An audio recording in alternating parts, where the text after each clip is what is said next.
जो 17 बार आक्रमण हुआ,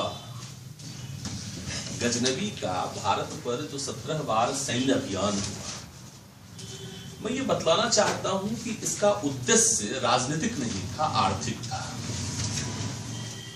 थोड़ा ध्यान दीजिएगा।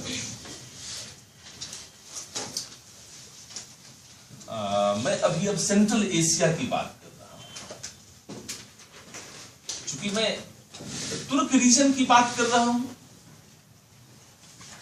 मैं मध्य एशिया की बात कर रहा हूं, तुर्क साम्राज्य की मैं बात कर रहा हूं।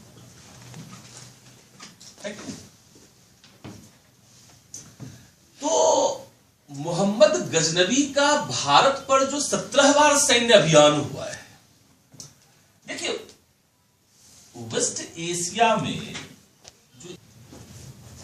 जो पॉलिटिकल डिवीजन है, जो डिसेंट्रलाइजेशन है, वह north and north west India में है। जो राजपूतों का शासनकाल के रूप में जाना जाता है, जो राजपूत रूल के रूप में जाना जाता है, जो राजपूत रिजीम के रूप में जाना जाता है। तो भारत के राजनीतिक पतन की प्रक्रिया का तीव्र हो जाना महमूद गजनवी के आक्रमण का परिणाम है। पतन पहले से ही चल रहा है, लेकिन पतन की प्रक्रिया तीव्र हो गई। पतन की प्रक्रिया तीव्र हो गई, फास्टर हो गई। पतन की शुरुआत नहीं, पतन की शुरुआत पहले ही है। पतन की प्रक्रिया का तीव्र हो जाना। तो खैर, मैं ये बात कहना चाहता हूं कि महमूद गजनवी के आक्रमण ने राजनीतिक पतन की प्रक्रिया को तीव्र बनाकर मोहम्मद गौरी के आक्रमण का प्लेटफॉर्म डेवलप कर दिया। मोहम्मद गजनवी के 17 बार सैन्य अभियानों ने राजनीतिक पतन की प्रक्रिया को तीव्र कर मोहम्मद गौरी के आक्रमण के आधार को निर्मित कर दिया।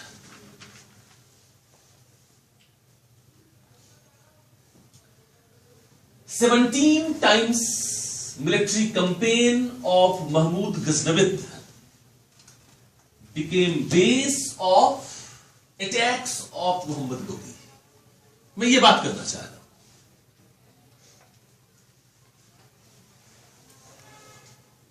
और मोहम्मद गौरी का जो भारत पर आक्रमण हुआ है, यह आर्थिक उद्देश्यों से नहीं हुआ है, इकोनॉमिक बूटी इनका पर्पस नहीं है। इस समय सेंट्रल एशिया में 2 स्ट्रॉन्ग स्टेट थे। एक का सेंटर जो है वह गजनी हुआ करता था।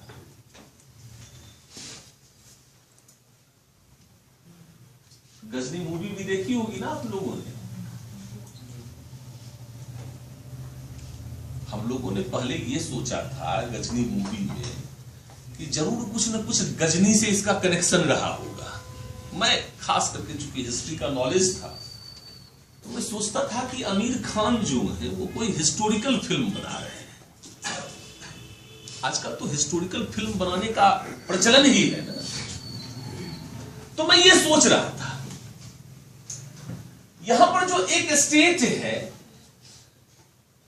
जो पहले मोहम्मद गजनवी हुआ करते थे और फिर बाद में मोहम्मद गोरी का यह सेंटर हुआ करता था, और जो दूसरा स्टेट था सेंट्रल एशिया में, वह ख्वारिज्म के नाम से जाना जाता था। ख्वारिज्म।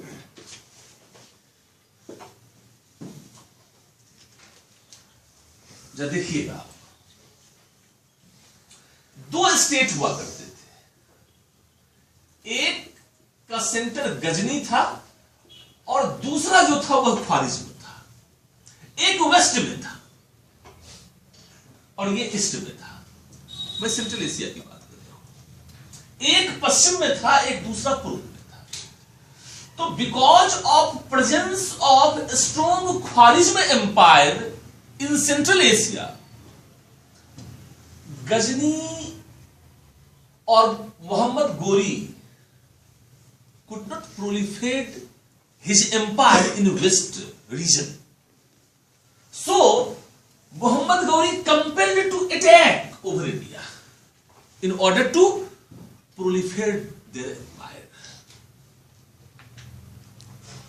मैं ये बात कह रहा हूं, समझिएगा थोड़ा, कि सेंट्रल एशिया में दो स्ट्रॉन्ग स्टेट है, शक्तिशाली राज्य। एक का केंद्र गजनी है, दूसरा जो राज्य है वह ख्वारिज्म के नाम से है। ख्वारिज्म जो है वह पश्चिम में है, गजनी जो है उनके ईस्ट में है। तो ख्वारिज्म की उपस्थिति के कारण, और ख्वारिज्म एक शक्तिशाली शासक था, राज्य था, तो ख्वारिज्म की उपस्थिति के कारण गजनी या मोहम्मद गौरी अपने राज्य का विस्तार पश्चिम की ओर नहीं कर सकता था। इसीलिए मोहम्मद गौरी विवश हुआ कि वह पूर्व की ओर ही अपनी सभ्यता का, अपने साम्राज्य का विस्तार करे। तो because of presence of strong state Khwarezm, Mohammad Ghori compelled to proliferate his empire in east, so that he was motivated to attack over India.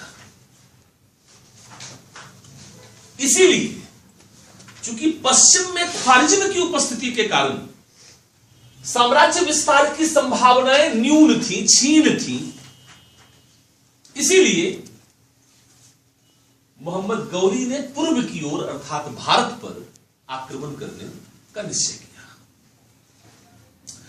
और मोहम्मद गौरी के आक्रमण का आधार मोहम्मद गजनवी के टैक्स ने पहले ही निर्मित कर दिया था।